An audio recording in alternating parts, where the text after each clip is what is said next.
Dun, dun, dun, dun. We are here for a sibling debate tonight. And Nathan is going to be challenging my young Earth perspective with. Go ahead, Nathan, say the topic. Paleosols. Everybody loves a good soil, you know.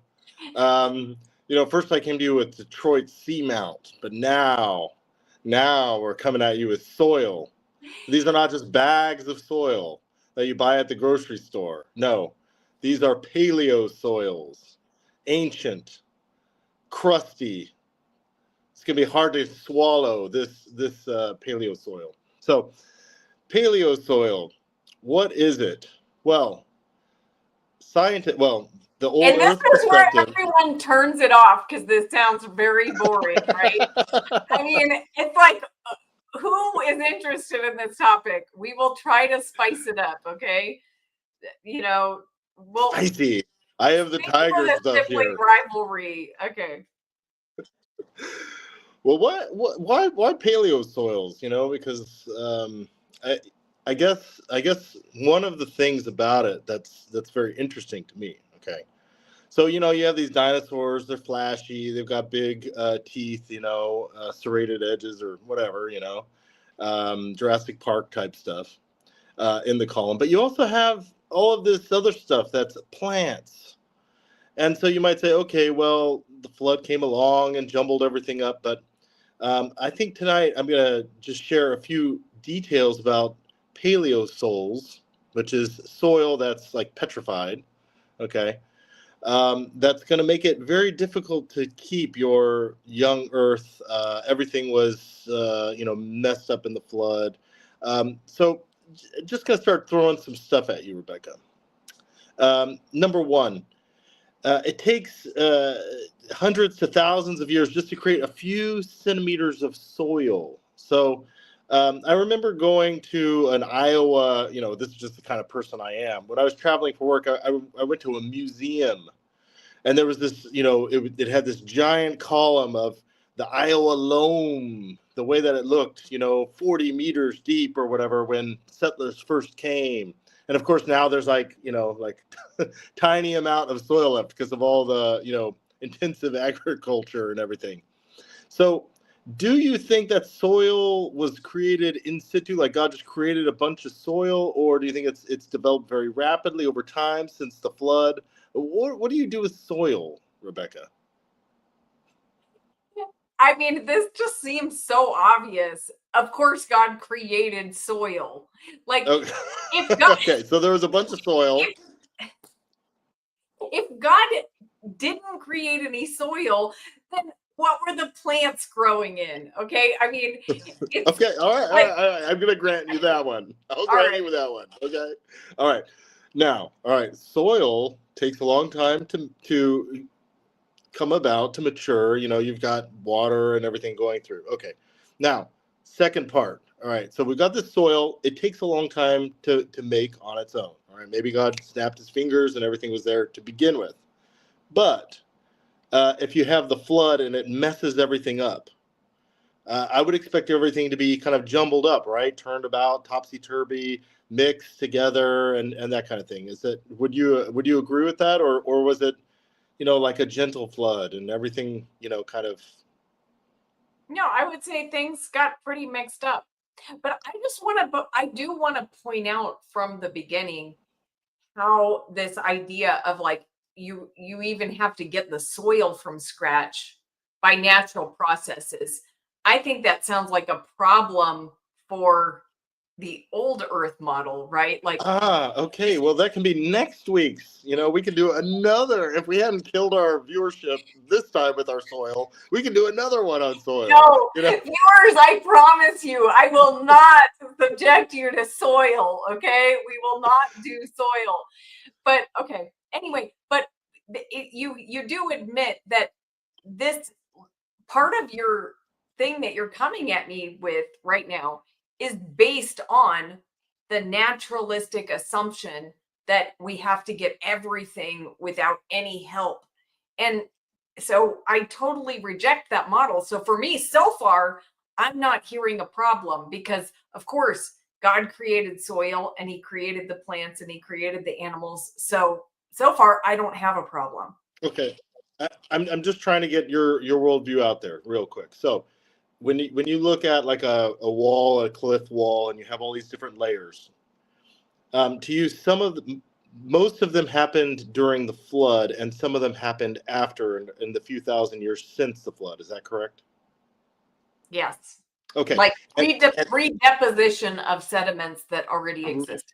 perfect. Right. Redeposition of sediments. And so when we did our volcanic one from Yellowstone, there was this picture of the trees that had flipped over in the water or whatever around Mount St. Helens. And so you said, okay, and the trees that I showed were like, deposited. So what do you do with like grass roots or, roots of plants? I guess go ahead and show that first picture here. Now this one is really dramatic. That's the last. Yeah, there we go. So this one's really dramatic because it's kind of eroded away. Okay, but what do you see here is what's called a rhizolith.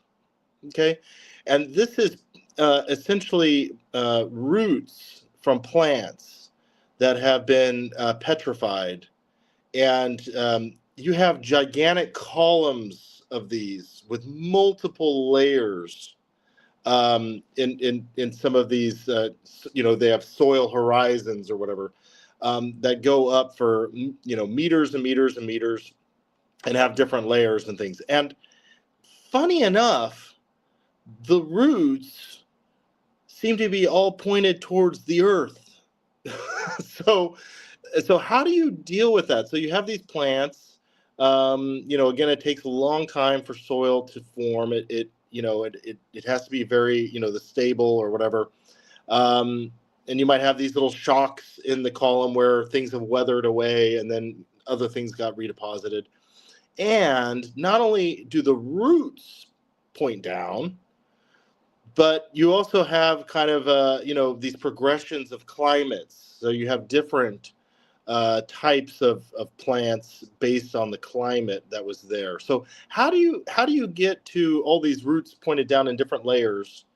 Did God create all of those in place, or was this the flood, or what happened here to have all the roots pointed down? Okay, again, I'm still not hearing a problem for my model. Actually, it fits in very well. So, the what I would say is, like, of course, if you have a massive worldwide flood, you're going to have sediments that get shifted around, and plants and like large portions of plant matter. And so I kind of envision this as probably like floating floating mats, like of plant material that was getting moved around. I mean, you probably have like plants getting massively moved as like sediments are flowing here and there, and then and then they eventually settle in one spot. But even with different types of plants being in the same area, or in the next layer down or something, that also makes sense, because you could have water that's flowing and bringing stuff from all over the place, like from different habitats into one area. So I don't really see a Okay, problem. so all of these mats of plants, they all seem to just stay. It's like the perfect floating mat of grass material. All of the roots just continue to point down in this huge flood where the well springs of the earth are gushing open and the whole planet is deluged. These perfect mats kind of float around, and layers that go on, I'm sure for What's the like a problem? kilometer, right? Yeah, I mean, what's the problem with it? Okay, well, here's another problem. All right, so great. All right, we've got Well, floating that mats. wasn't a problem, but okay, go on. Okay, floating mats of root material. Just, drifting along copacetically. I mean, Noah's waving hi to the to the roots, and it just settles down, and another one just comes and settles down on it and settles down on it. Oh, it's so gentle, Rebekah. Okay, Nathan, well, I on some of have these no idea. layers, You're trying so hard to make my worldview um like sound ridiculous, but it's actually perfectly reasonable to think that plant material could be transported in such a manner. but I don't think it's reasonable. I mean, I'm not. Okay, then what is your explanation for how this happened? Well, hold on. Just one more little Okay. little piece here, because I don't want people thinking that these mats are all, discrete units that were laid down during the flood. So you also have roots that grow from one into another, right? So you could have, and like for instance, in Australia right now, it's very difficult for things to grow because there's an earlier layer of climate, a paleosol that has become very crusty, right? But there are plants that have adapted and can have roots go down into that. And so in some of these buried layers, you do have roots that are crossing the layers at the edges. And so that would also seem to indicate that it didn't happen all at once, right? And also another thing that makes it seem like you can't have it, you know, just float down and drop is that in some places you have volcanic activity that cuts these layers. You have one layer that gets covered over, then you have another layer and it gets covered over by volcanic action. So that seems to be impossible if you have, everything underwater. But how do I think that it happened? Well, I think it happened over thousands and millions of years, where you had a climate there. You had soil, an area that was stable, and plants grew there for a long time. Slowly generated soil through things falling off the plants and dinosaurs pooping and worms or whatever, little microorganisms kind of going through there. You also have areas that are different colors from weathering, based on plants that were like fixing certain chemicals into the soil. So all of that weathering takes time. So that's how I think it happened. I think it happened slowly over time, and the continents shifted, the climates changed, and so you have maybe something that was a certain type of soil based on the vegetation and climate, and then it changed, and it changed over time. So to me, that makes much more sense than having to have all of these things orchestrated just perfectly to make it look like it was has the appearance of great age.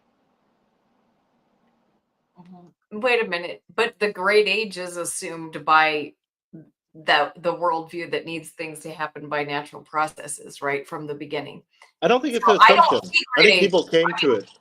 Wait, you're adding in the great age, but I don't see great age. What part of my model doesn't account for the time it would take for this to happen? Well, I already gave some examples. The fact that there's multiple layers, um, the fact that it takes a long time to generate soil, the fact, like let's say that you take all the soil, and how long it would just take the soil that's still there, that didn't weather away, to be generated, and you have multiple layers. Well, did God create the world with 100 layers, and then the flood mixed them all up, and now there's 20 layers? I mean, you still have too much soil, right?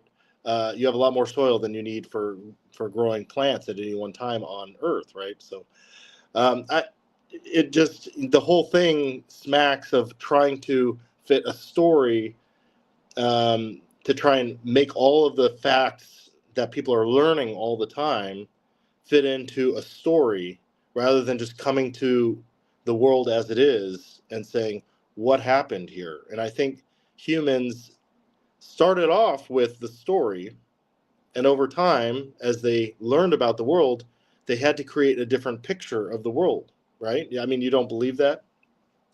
No, Nathan. I think what's happened is that Some people decided they needed a naturalistic explanation for the world because whatever their motivation was, they didn't like the idea that God created. Maybe that was their motivation. I can't speak to everyone's motivation, but for whatever reason, they felt that they needed an explanation of how things came about by natural processes. And so they started teaching ideas that only have a naturalistic, materialistic point of view. And now we have generations of people who have been completely indoctrinated into that story, which is also a story which does not take into account all of our observations of reality, but instead tries with all of the data to fit it into the story, right? So, and this might be parsimonious with that story for you, for, the evolutionary story. Parsimonious. What is parsimonious? I mean, it might go well with it. Okay. Like it might go along well with, like, what I'm saying is there may not be a problem for the story with what you just said. Okay. I also don't think there's a problem with my story with what you just said. But but that, there's a lot more to reality that does not go along with the evolutionary story. Okay, so from your perspective, you think that, okay, there was a world created, there was a layer of soil in the antediluvian times. Those pieces of soil all got lifted up and transported somewhere and dropped in multiple layers going up, right? Yeah, I mean, I'm not saying like, I can identify where each sediment came from and all of that. But I think I want to point out that you made an assumption about how much soil should have been on Earth when God created. And you assumed that he would only put just enough for certain plants to grow or whatever. But I mean, you have no idea how much soil God created. So again, I'm not seeing a problem for my view on what you've said so far. Maybe you have more things to say, and your unfair friend is here. Hi, Howard. Thank you so much. There are many deeply weathered soils between alleged flood layers. Yeah, so go ahead and show the next picture with the column there to kind of go one more. So this is from I think Kansas, and this is a column, and you can see that there are some layers there where it's got this weathering, this where erosion has happened or something, and so I think that weathering is like Howard was saying, weathering is an important part of this. So I mentioned earlier that you have certain roots and things that were creating certain materials, and that might discolor the rock in a certain way and enrich it with certain minerals. But you also have these other processes like erosion or certain types of weathering that might oxidize the soil or do different things to it, and then another layer gets added on top of that. And so how do you account for this weathering on the outer edges of it, and that these things could be different based upon what old Earth people would say, different climate periods, different soil conditions, like more water, more whatever. How do you account for that if everything is jumbled together in this massive deluge? Well, I would like to see more what you mean by weathering, because I don't know how long like it would take, because like I like, for me, the way that I'm thinking now is that, okay, you may have had a little bit of time in between when these layers are moved around. You may be moving sediments that are part of something that has already experienced some sort of weathering, like you know rocks that have already experienced erosion, part of a group of sediments that are being moved into the area. into a new area. So I can you give me like a specific example of what you're talking about that wouldn't match with my view of how things went? um,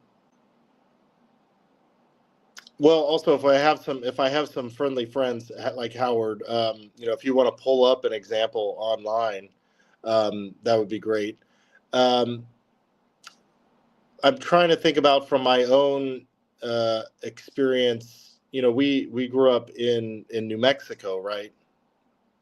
And so there were these mesas, and you had one layer that was very impermeable um, to weathering, to by erosion or wind or whatever, up at the top on the top layer, and then around it has over time been cut down, and the layers underneath the top are not as are more uh, easily eroded, right? And so I think that's an example of how you could have something that shows weathering on the side, and then if it filled in again with riverbed or something, you might see over time a pattern there. But let's think about the top layer.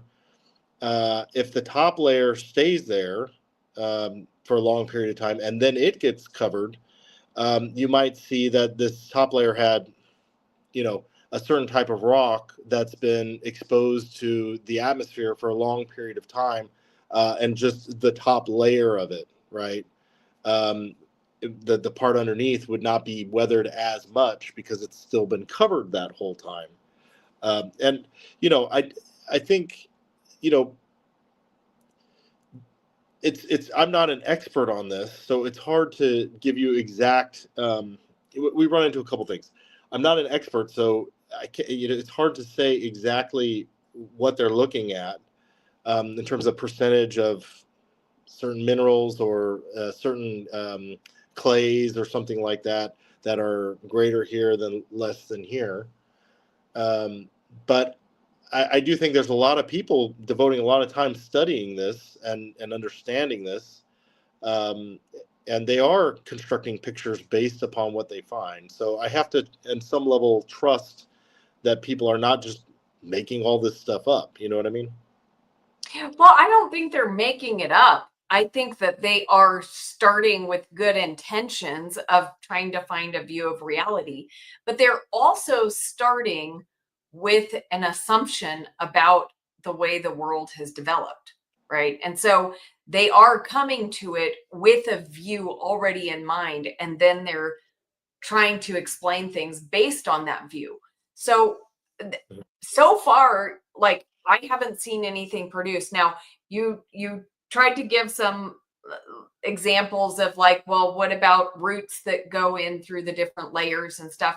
There's nothing that says that a plant can't keep growing if it's being like moved around on a mat of like grass and soil, right? Like it can still grow. I mean, it's so it may have been deposited and then grow. But actually, you have a problem with this too, because how do how did all this stuff fossilize?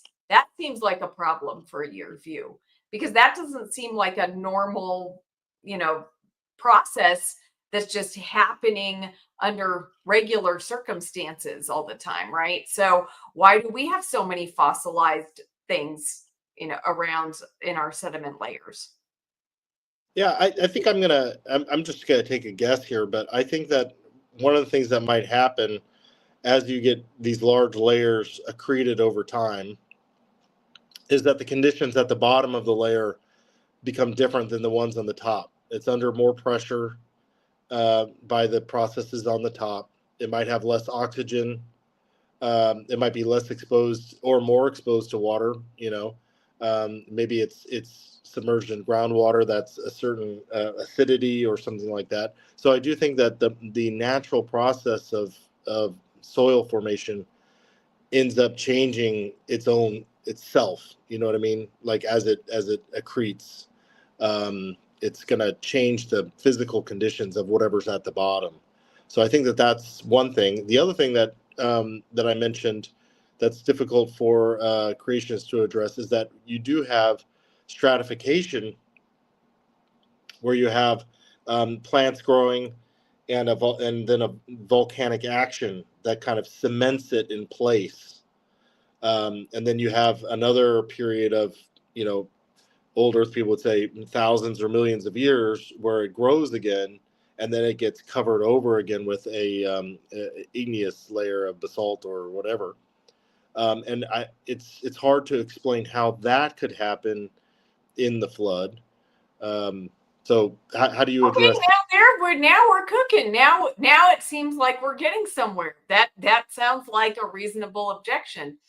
So I want to put up a couple of Howard's things, and then I'll try to come up with a possible scenario for that. But Howard said soils have complex structures that cannot be formed by transport. These even can include insect burrows, and they occur between marine layers. I have something to say about that insect burrows, but I will hold it for now. Howard says we even find mappable climate zones indicated by soils and other features in between thick marine layers, and soils get buried and preserved. Okay. So before we go into the volcanic layers, because I do think that's a good objection for my view, but I do want to mention these insect burrows since that is right here.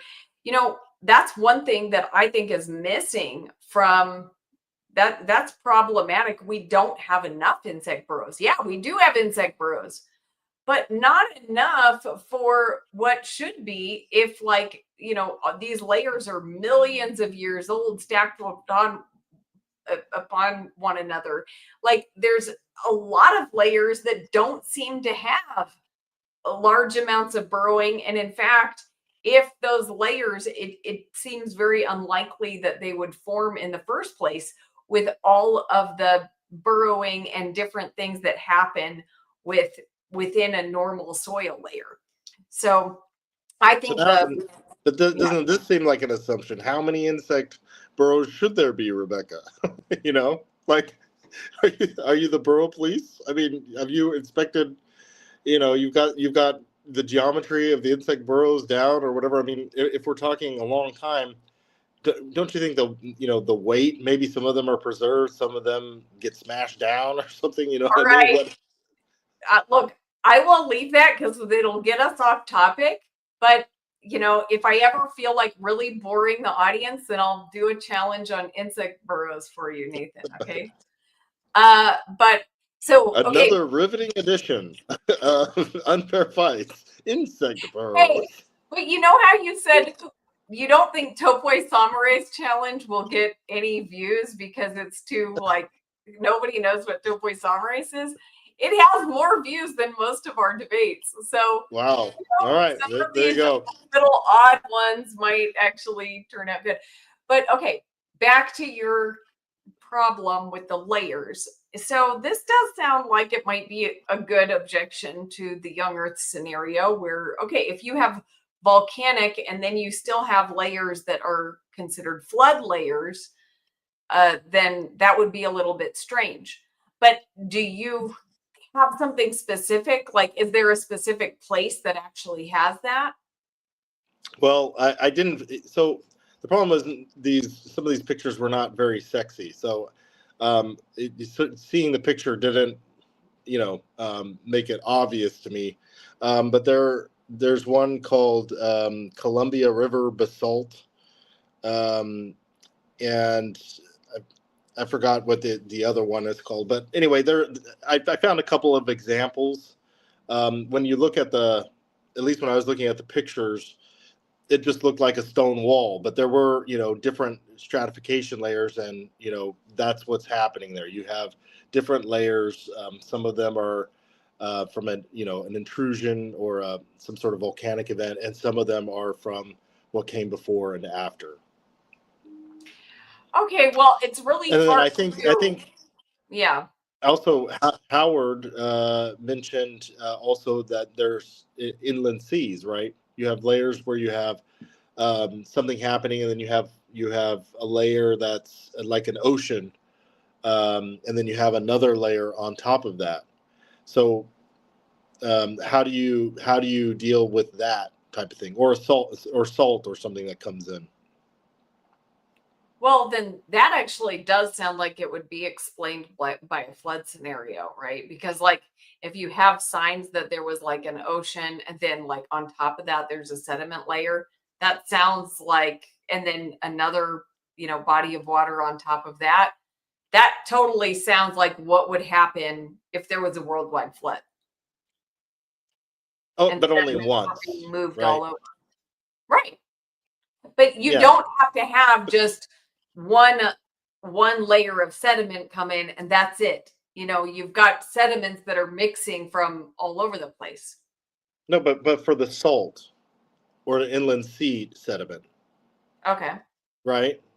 I mean, I guess so. You have Well, like, this is why I said, look, we need to get down into specifics because you're asking me to give an explanation for something that I don't have. Like, I'm only going based on what you say. It's very hard to form a model based on just, oh, there's this place that has this thing. I didn't like the picture, so I didn't bring it. You know what I like? How can I argue with that? How can I make a model? I'd like to know what that is considered in the geologic column. Like, how old is that supposed to be? Because a lot of times, like you know, the young Earth creationists make models and they say, okay, I think the flood ended here, based on what we see. And so I have no idea what layers these are in or anything. right. Yeah, I mean, that's fair enough. So I have to give specific examples. Um, Yes. so we talked a little bit about chemical weathering.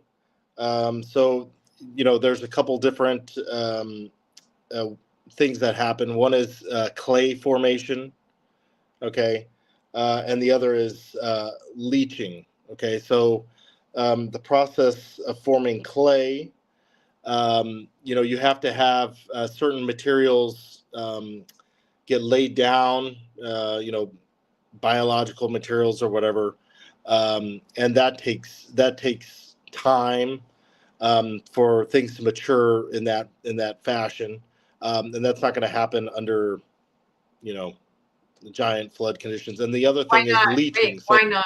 Why not? That actually, as you described it, it sounds very much like something that would happen in the flood. You've got a bunch of animals, then you get it, they get covered up in sediment. I mean, it sounds exactly like what would happen in a worldwide flood. So what well, part of that doesn't match up with the okay, worldwide but flood? well, I mean, okay, so let's talk about waterlogged areas. Like in England or whatever, where you have these bits that fall down, and you get petrified mummies and stuff like that, right?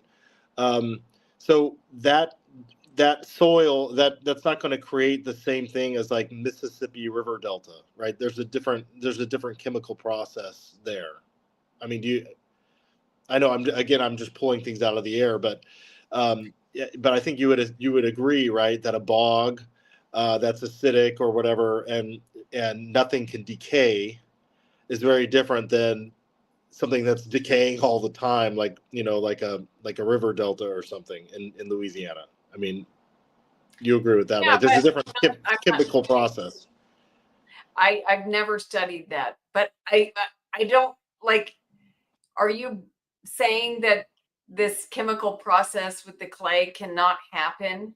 Uh, No, no. What I'm saying is that under different conditions, right, the soil would change differently, right? and so we're just talking about different conditions. So Yeah. Um, so the other thing that we see in these that is seen in these paleoliths is also leaching, right? So the other thing that can happen is something, if it's exposed to the atmosphere or water for a long period of time, certain elements get pulled out. So for instance, in Australia, there's, like I said, this crusty paleo sol that's covering everything, and so it has much less phosphorus in it, which makes it very difficult for things to live there. And so the things that do live there have adapted to this nutrient poor environment, right?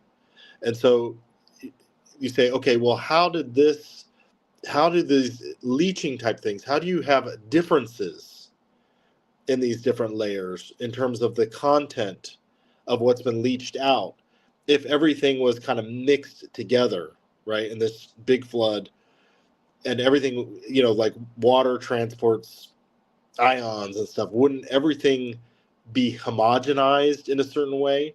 But instead, even within one column, you have these different layers that have different chemical constituencies that seem to indicate something has happened there at a higher layer, right, or a lower layer. Different things have happened over time. To see, I think that is perfectly consistent with a worldwide flood. I mean, what did we see at Mount St. Helens? We saw layers form, right? Can't we go to the remains from Mount St. Helens right now and see places where the sediments washed and see layers? Yes. Okay. So, But that's a short natural. time period. So that shows that some process could be short term. I agree. Okay, and so that's what I'm saying happened on a worldwide scale, and it's very natural for layers to sort. And so yeah, there would be different, chemical properties and things with the layers because the different sediments are sorting in you know according to whatever their thickness or whatever, property they had. So I'm still not seeing a problem for my model here.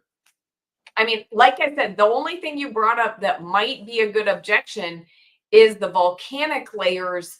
If there are volcanic layers and then flood layers and then volcanic layers, that is a little strange, but I would need to see a specific because I can't really respond to it if I don't, know what the exact situation is. All right. I have a feeling like if you want to just say, okay, I realize I'm not quite prepared enough for this debate, we can just call it. I mean, I think what happened is you got busy and you didn't have you were depending on No, Howard. no, no, Which no, no. Come on. Come on. okay. Well, there's a This is couple an ad other. hominem attack here. No, I'm not. I'm just saying I'm recognizing that you're not at your best. You didn't prepare well for this. So, okay, Howard F says, and the basalts in India between the marine layers. So he gave us specific there, the basalts in India between marine layers. So maybe we need to look that up and look at that one. Hi, Max. Good to see you. Thank you for being here. And thank you, Jamie. I didn't say hi to Jamie either. Jamie was putting comments in the chat, but they were more theological, so I didn't put them up. But Howard says the problem is there are hundreds of soils between the flood layers. How can this happen? I don't know what that means, hundreds of soils. Like, are we talking about Well, small layers of what are we talking okay, let's about? go back to the picture. Okay. Nathan's unprepared picture of one soil layer. Okay. Hold on. Let's get it up here. All Okay. right. But no, So, I have this layer too. You haven't showed me this one either. So why don't you tell me about this one? no, I want to go to the other one with the hundreds of layers. I mean, I don't know if there's hundreds here, but there are plenty of layers to Okay. show in This this one. column. And I'm sorry, that's as big as it can get. I tried to make it bigger on the screen, but this is kind of for those if you can't see it, it's basically like showing various layers. So the dots on the right are different samples, and so you can see you have again. The reason why it's so hard to get on the screen is because there's so many layers, right? You have layers of clay. You have these erosion layers where there was exposed weathering. You have different types of things that are happening. This is all in one one column of of the different layers of soil, different types of soil that were present. So you have tons of layers here, and they all seem to, build on one another. Okay. I mean, it's interesting that there's a lot of layers, but like I said, I think that can be explained. As far as I understand, I don't see anything in this drawing that can't be explained by sediments moving around the earth for, I mean, even close to a year. You have various things happening related to the flood, right? And so, yeah, it doesn't seem to be a So, problem. I might be missing something. Maybe there's something I'm not understanding that's more of a problem than I don't know. What do you think is the main problem here when you look at this? For my view. okay, well, like I gave you Mount St. Helens. I think Mount St. Helens showed us that some of these things can happen fairly rapidly, right? Um, and I think, though, if you looked at Mount St. Helens, if you saw 10 layers, let's say, of different stuff, the volcanic, the stuff that was before, and, whatever. I think that's a lot of layers, but this is just, if you just go out and do random, like me remembering going back to this Iowa museum, you know, there's so many layers and so many things, and this is common. Um, so there are some, like, Howard F. Mentioned these basalt layers in India, or the marine layers or whatever. Um, I think, but it's everywhere. There are these columns of stuff that are many, many, many layers all over the place, and so and they're different. They're different based on the climate that was present at the time. So it's like you can't have it both ways. It's like you're saying, okay, there's this worldwide flood. All the sediments were getting mixed around, and let's say that the layers were like separated by turbulence or something like that. Okay, well, that doesn't explain the root systems. That doesn't explain why isn't all the same. Wouldn't it be homogenized on some level around the world? But it's not. There's different layers based on the conditions of different places, different what came before, what came after. There's roots that are pointed down, that show which direction the vegetation were pointing. You just, all these things just start adding up to me, and it doesn't seem like, maybe when people didn't have as much information as they did, you could just look at that and go, oh, it's from the flood. But when you have hundreds of examples of different places, different types of soil being created by different climates, right? And all of this stuff kind of builds up, and then you take that with plate tectonics and you say, oh, this one's similar to that one, and they're separated by an ocean now. It's like things start building up to me.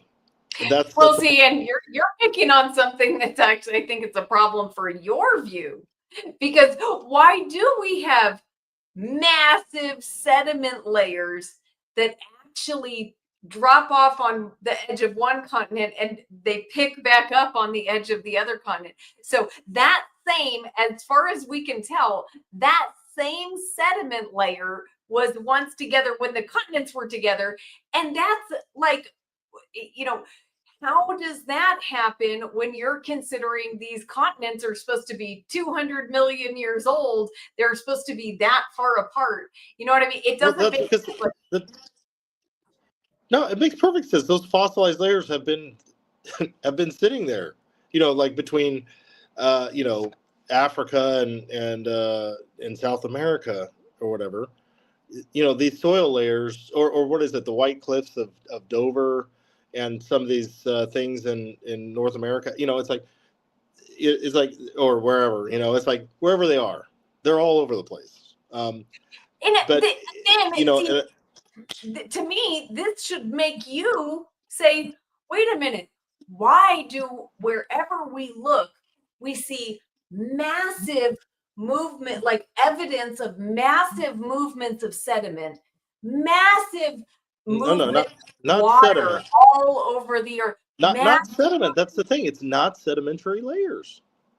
Okay, You know what so I mean? It's like, oh, we have this. It's like, oh, we have this layer and that layer, and some of them are sedimentary layers. Maybe they were deposited by water originally, but these soils, these are things that had living things growing in them and combining them like through uh, basically vegetation, holding on to things, burrowing through things, like we said, insects in them and all that. And yeah, you have these stratifications, and of course, for the old worldview, yeah, some of this stuff stays around for a very long time because it gets buried, and then the continents shift. To me, the continent shifting is one of the crazy things about or un incomprehensible, let's just put it that way, about the young earth. How did you have that much energy not just evaporate everything, to move these I don't know. gigantic continents all at once, God told you the fountains of the great deep broke open. I mean, it seems clear what happened, but I'm not saying we can explain every bit of the process. But I have a friend now. Look what my friend is telling me. This is, I believe, related. This is an explanation for, maybe why we might have a volcanic layer and then another layer. He said there have been smaller floods after the Great Flood. So thank you, Tom. Yeah, I think it's just the aggregation of material over time, and not just over time geologically, but the aggregation of information that humans have been getting from different places, and you construct a story based on that information. And that this was, like in Antarctica, you have things that show that parts of it were tropical at one point. You know what I mean? It's just like it's hard to point. You can point at specific examples, but you shouldn't have to point at specific examples because it's everywhere. There's these columns everywhere. You know what I mean? Yeah, and those columns are not really a problem for what I believe, for the young earth.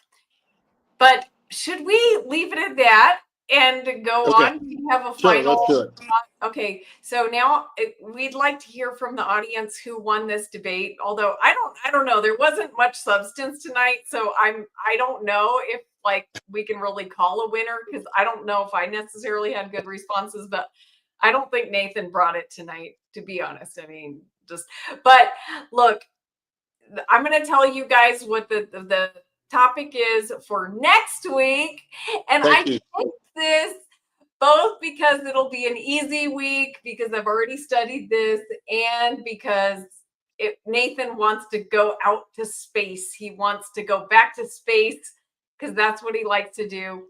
And I think he's going to just not even know what hit him because Nathan, you are going to have a problem with my challenge next week.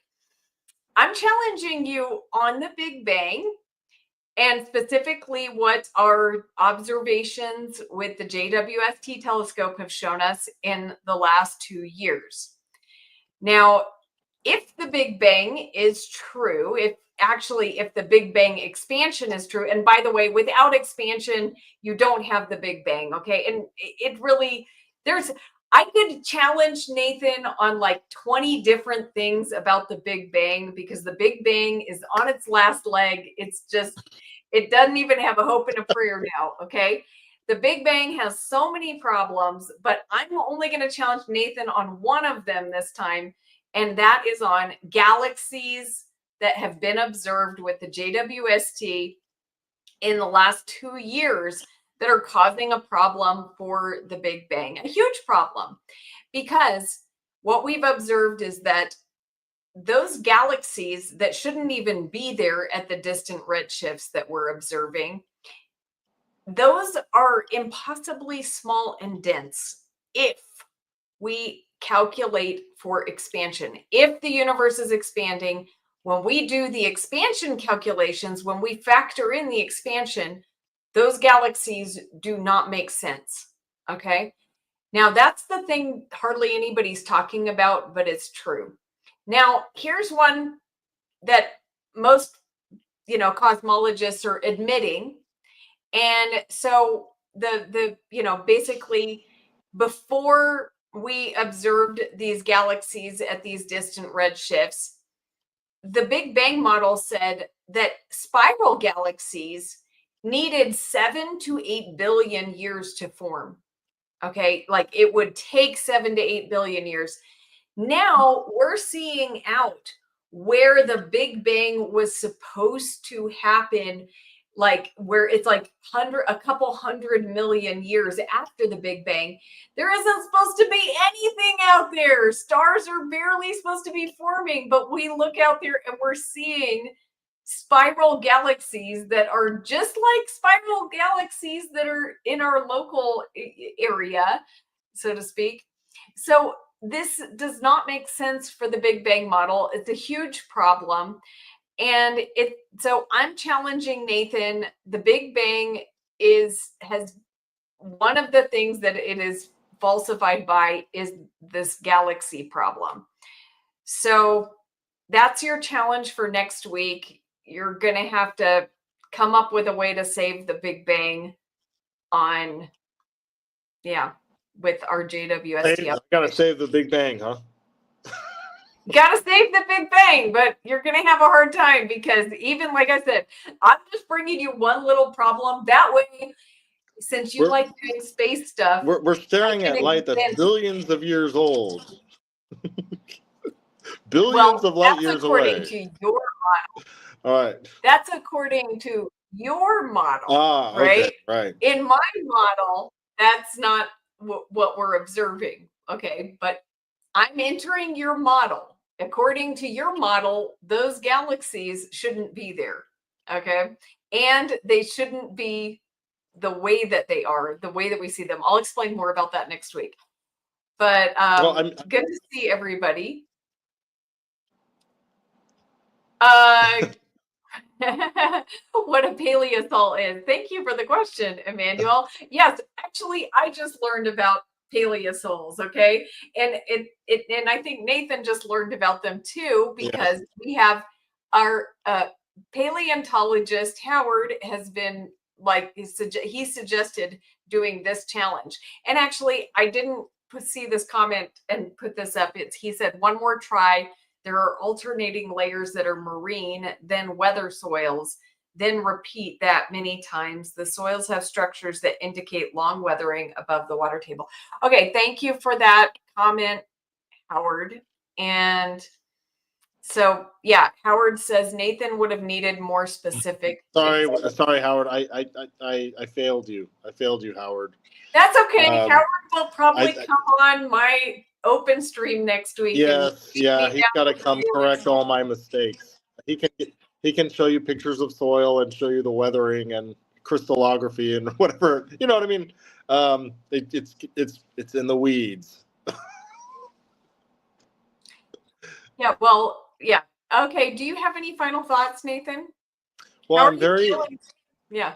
Go ahead. I'm feeling a little out of my depth on this soil stuff. I have to admit. Again, it's like you've got this huge domain knowledge, and hopefully Howard will sock it to you. You know, give you a little jab in the guts with this Paleosols. But I'm looking forward to going back to space. I have to say, I do think there are some challenges there, but I know a lot about this, so I think I can at least come up with some hypotheses. But that is the challenge in cosmology right now, is what the James Webb Telescope is revealing. So cool. How do you feel about the chat? Like, do you know anything about this galaxy stuff? Do I see stuff? No. Do you know? Do you already have an idea about the challenges that I'm presenting you? I do. Okay. So I think I'll be much better prepared or knowledgeable in that arena. Yeah. All right. Okay, everybody. Well, please do join us next time for the next unfair fight, and where I will be challenging Nathan. And thanks for watching. Have a good night.